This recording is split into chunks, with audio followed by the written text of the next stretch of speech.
Last night, British, French, and American armed forces conducted coordinated and targeted strikes to degrade the Syrian regime's chemical weapons capability and deter their use.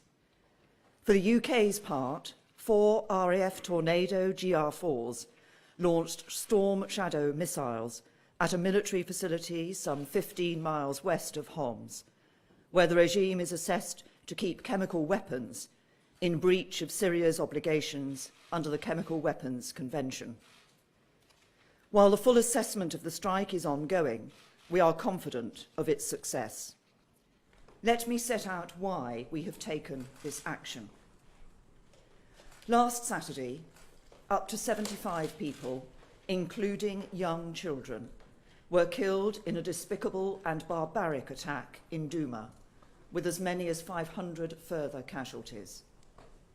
We have worked with our allies to establish what happened, and all the indications are that this was a chemical weapons attack. We have seen the harrowing images of men, women, and children lying dead with foam in their mouths. These were innocent families who, at the time this chemical weapon was unleashed, were seeking shelter underground in basements. First-hand accounts from NGOs and aid workers have detailed the most horrific suffering, including burns to the eyes, suffocation and skin discoloration, with a chlorine-like odour surrounding the victims. And the World Health Organization has received reports that hundreds of patients arrived at Syrian health facilities on Saturday night with signs and symptoms consistent with exposure to toxic chemicals. We are also clear about who was responsible for this atrocity. A significant body of information, including intelligence, indicates the Syrian regime is responsible for this latest attack. I cannot tell you everything, but let me give an example of some of the evidence that leads us to this conclusion. Open source accounts allege that a barrel bomb was used to deliver the chemicals. Multiple open source reports claim that a regime helicopter was observed above the city of Douma on the evening of the 7th of April.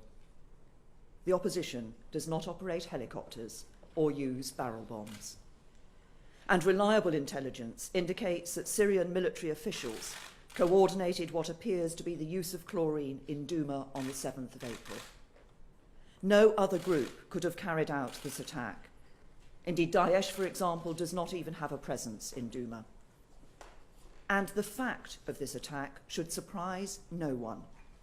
We know that the Syrian regime has an utterly abhorrent record of using chemical weapons against its own people. On the 21st of August 2013, over 800 people were killed and thousands more injured in a chemical attack also in Ghouta. There were 14 further smaller-scale chemicals attack prior to that summer. At Khan Sheikhoun on the 4th of April last year, the Syrian regime used sarin against its people, killing around 100 with a further 500 casualties. And based on the regime's persistent pattern of behaviour and the cumulative analysis of specific incidents, we judge it highly likely both that the Syrian regime has continued to use chemical weapons since then and will continue to do so. This must be stopped. We have sought to do so using every possible diplomatic channel, but our efforts have been repeatedly thwarted, both on the ground and in the United Nations. Following the sarin attack in eastern Damascus back in August 2013, the Syrian regime committed to dismantle its chemical weapon program, and Russia promised to ensure that Syria did this, overseen by the Organization for the Prohibition of Chemical Weapons. But these commitments have not been met. A recent report from the Organization for the Prohibition of Chemical Weapons has said that Syria's declaration of its former chemical weapons program is incomplete. This indicates that it continues to retain undeclared stocks of nerve agent or precursor chemicals and is likely to be continuing with some chemical weapons production. The OPCW inspectors have investigated previous attacks and on 4 occasions decided that the regime was indeed responsible. And on each occasion, when we have seen every sign of chemical weapons being used, any attempt to hold the perpetrators to account has been blocked by Russia at the UN Security Council, with 6 such vetoes since the start of 2017.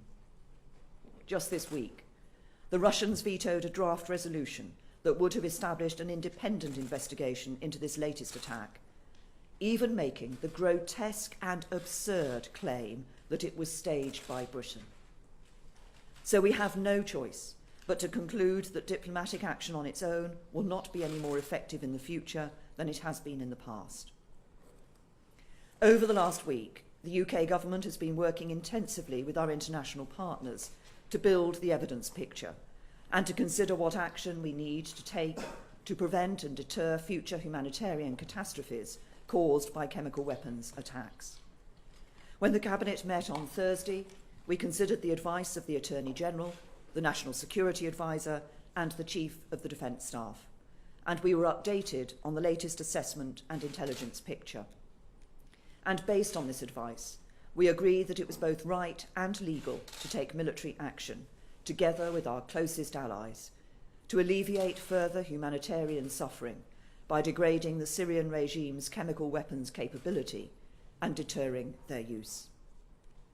This was not about interfering in a civil war, and it was not about regime change.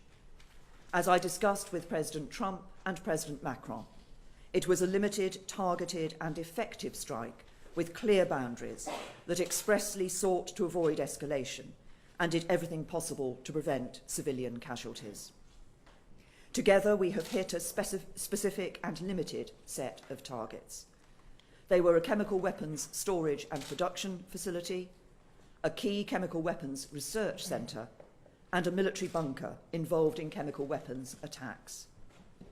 Hitting these targets with the force that we have deployed will significantly degrade the Syrian regime's ability to research, develop, and deploy chemical weapons. A year ago, after the atrocity at Khan Sheikhoun, the US conducted a strike on the airfield from which the attack took place, but Assad and his regime hasn't stopped their use of chemical weapons. So last night's strikes by the US, UK, and France were significantly larger than the US action a year ago, and specifically designed to have a greater impact on the regime's capability and willingness to use chemical weapons. And this collective action sends a clear message that the international community will not stand by and tolerate the use of chemical weapons. I also want to be clear that this military action to deter the use of chemical weapons does not stand alone. We must remain committed to resolving the conflict at large. The best hope for the Syrian people remains a political solution. We need all partners, especially the regime and its backers, to enable humanitarian access to those in desperate need, and the UK will continue to strive for both. But these strikes are about deterring the barbaric use of chemical weapons in Syria and beyond.